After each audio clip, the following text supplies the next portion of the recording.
Hello anh em, hôm nay mình có một ống kính mới đến từ nhà Tamron, đó là ống kính 1750 f4 dành cho hệ full frame của Sony. Đây là một ống kính khá là đặc biệt bởi vì có giải tiêu cự mở rộng từ ultra wide 17mm đến tiêu cự normal standard là 50mm. Thì ống kính này mình có thể thấy là mức độ đa dụng của nó sẽ cao hơn khá nhiều so với các ống kính phổ thông gần đây, tức là nó có thể sử dụng thay thế cho cả hai ống kính 16-35 và 24-70 truyền thống mà chúng ta sử dụng. Thì tuy nhiên ở đây là một ống kính f4 nên cái điều quan trọng nhất, giải tiêu cự này sẽ đáng giá đến đâu khi mà các bạn sử dụng. Thì ở đây mình sẽ đánh giá qua 3 tiêu chí chính, đó là về mặt ngoại hình, khả năng lấy nét và chất lượng hình ảnh của ống kính này. Đầu tiên là về mặt ngoại hình, thì các bạn có thể thấy trên cái ống kính này thiết kế rất là đơn giản, nó không có gì quá đặc biệt ở trên ống kính này cả. Đó là chỉ có một cái nút bấm và một cái cổng Type-C ở đây. Cổng Type-C này thì có tác dụng là dùng để kết nối với điện thoại và máy tính để cập nhật firmware cũng như tùy chỉnh cho cái nút bấm trên ống kính này. Ngoài ra trên ống kính này thì chỉ có một cái vòng zoom duy nhất đó và một vòng lấy nét. Thì ở đây qua cảm nhận thì mình thấy là cái vòng lấy nét này thì khá là mượt. Tuy nhiên cái vòng zoom này thì cái vòng zoom tiêu cự này thì hơi lạ một chút, đó là khi bạn zoom từ 17 đến 50 thì cái độ đầm rất là chặt, nhưng mà tuy nhiên khi mà giật về từ 50 về 27 thì nó lại nhẹ hơn một chút. Ngoài ra thì khi các bạn vặn nhanh thì bạn sẽ thấy là cái ống này di chuyển khá là mượt, rất là mượt và nhẹ, nhưng mà khi bạn di chuyển chậm thì bạn sẽ thấy là cái ống kính này giật hơi bị nặng và đầm tay. Tiếp theo về đặc điểm của ống kính này có một đặc điểm rất nổi trội, đây là một ống kính zoom không làm thay đổi kích thước của ống kính, hay còn gọi cái khác là ống kính zoom không thò ra thụt vào. Tuy nhiên thực tế thì ống kính này như các bạn thấy ở đây, khi mình zoom ra zoom vào thì cái thấu kính trước này sẽ di chuyển ra và di chuyển vào. Thì ở đầu 17 và đầu 50 thì ống kính sẽ zoom ra ngoài, và ở tiêu cự 35 thụt sâu vào trong nhất. Về mặt chống chịu thời tiết thì mình đánh giá không được cao, nhưng cái này mình có thể giải quyết bằng vấn đề là lắp filter vào cho ống kính này. Ok, đó là về mặt trước.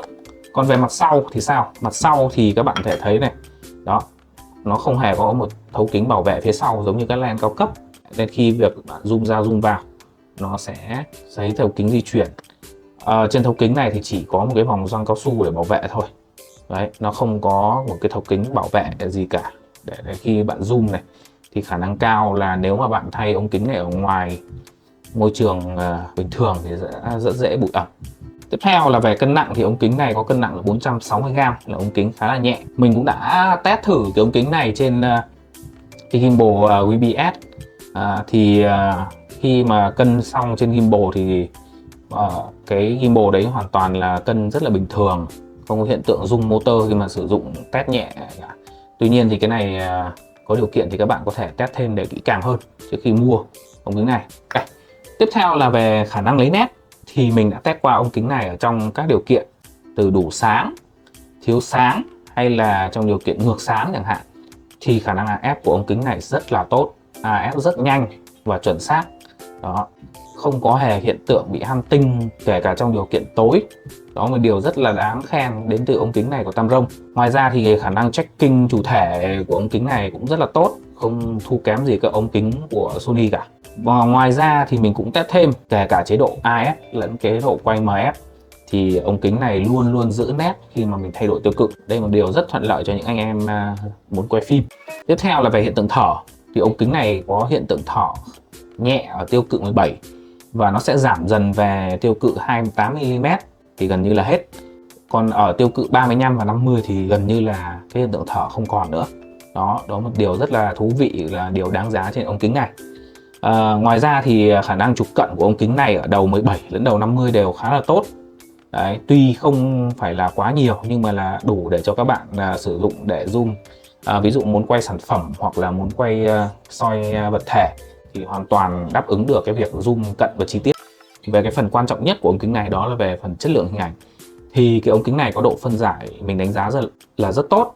Mình đã test thử trên cái máy A74 của mình thì độ nét tâm rất là tốt, thậm chí ra phần rìa cũng nét chỉ giảm đi một chút thôi, không quá nhiều. Độ tương phản màu sắc lên cũng rất là đẹp, hài hòa. Như các hình mình cho các bạn xem dưới đây, tất cả đều là ảnh gốc, chụp hầu hết là chụp tại 17mm. Đó, chất lượng hình ảnh rất là tốt. Thì về méo hình của ống kính này, khi mà bạn chưa bật profile fix lỗi lên thì ống kính này méo rất nhiều ở tiêu cự 17, và nó chỉ giảm dần về đến khi về đến tiêu cự 35 và 50 thì cái hiện tượng méo này mới gần như là giảm bớt gần hết. Và khi mà bạn bật cái profile fix méo trên lens lên ở tiêu cự 17 đổ đi là sẽ gần như không còn hiện tượng méo nữa. Đấy là một lợi thế rất là lớn cho cái profile có sẵn trên ống kính này. Còn tiếp theo về tối góc thì ống kính này tối góc rất nhiều ở 17. Và khi mình zoom vào tiêu cự về 28mm thì cái tối góc này bắt đầu ít dần và gần như là không còn ảnh hưởng đến cái tổng thể bức ảnh nữa. Và khi bạn bật profile fix méo lên thì ở 17mm vẫn còn tối góc có thể nhận thấy được. Đấy, nó không nhiều như khi chưa fix thôi. Phải khi bạn khép khẩu về đến f8 thì cái tối góc này mới gần như là triệt tiêu đi và không ảnh hưởng đến tổng thể của bức ảnh nữa. Tiếp theo về khả năng chống flare hoặc là gót của ống kính này thì mình đánh giá rất là tốt. Thì ở trong các điều kiện bình thường, ví dụ như ánh sáng xiên chéo vào thì ống kính này không có thấy hiện tượng flare hay gót kể cả. Thậm chí chụp ngược sáng thì tương phản lên cũng rất là tốt, không bị ảnh hưởng, không bị giảm tương phản. Đấy, chỉ khi mà bạn sử dụng ở tiêu cự 17mm, ánh sáng chiếu trực tiếp thẳng vuông góc vào ống kính này đó thì mới xuất hiện hiện tượng flare mạnh. Tuy nhiên cái điều này các bạn có thể lợi dụng hình ảnh flare này để tạo những cái bức ảnh rất là thú vị. Về tổng kết thì đây là một ống kính có giải tiêu cự trải dài từ 17 đến 50, tức là nó gần như cover hết được hai ống kính 16-35 và 24-70 được. Thì đây là một sự lựa chọn rất là lý tưởng cho việc quay chụp đa dụng, từ kiến trúc, nội thất, phong cảnh đến các đời thường, phóng sự cưới. Và theo mình đây là ống kính tốt nhất để sử dụng trên gimbal dành cho đa mục đích. Và cái giải tiêu cự này thực sự là rất là phù hợp cho những anh em làm solo content creator. Như các bạn thấy là mình đã quay vlog bằng cái ống kính này trong khuôn viên, quay dọc quay ngang thì đều rất là thoải mái. Đó, ống kính 50 thì có thể thoải mái cho cái việc chụp quay chụp sau ống kính. Đó. Thì ở đây điểm trừ với mình đến thời điểm hiện tại thì đó là ống kính này có khẩu độ chỉ là f4. Đó, khẩu độ f4 thì thực sự là sẽ một bước cản trở rất là nhiều đối với đa số hầu hết anh em. Và cái thứ hai là cái weather seal của ống kính này thì mình đánh giá là không cao. Rất buồn là nó không phải là một ống kính có cái mức độ weather seal có thể tin tưởng được. Nếu như các bạn xác định gắn body full time không thay ống kính thì đây là ống kính không có vấn đề gì cả. Đó. Và với cái ống kính và với cái thấu kính phía trước thủ thò này thì bạn hoàn toàn có thể giải quyết bằng việc lắp filter vào để sử dụng. Về mức giá thì hiện tại tại cái thời điểm mình nhận được ống kính này thì hãng đang công bố đó là giá 19-18 triệu. Nhưng mà thực tế thì cái ống kính này không có đối thủ cạnh tranh. Đó, ống kính này không có đối thủ cạnh tranh trực tiếp với nó, chỉ có các đối thủ cạnh tranh gián tiếp.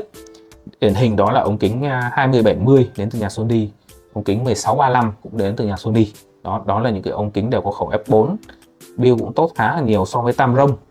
Thế nên khi với cái mức giá mà chỉ có chênh thấp như vậy thì lựa chọn ống kính này thì các bạn nên cân nhắc đó là giải tiêu cự đó phục vụ nhu cầu của bạn như nào. Còn với những anh em muốn kiểu chụp sự kiện hoặc là đặc tả một số lượng ít người thì có lẽ nên cần những cái ống kính có khả năng tele tốt hơn, ví dụ như là 20-70 hoặc là 24-105 chẳng hạn. Đó thì đây là bài review trên tay của mình về chiếc ống kính này.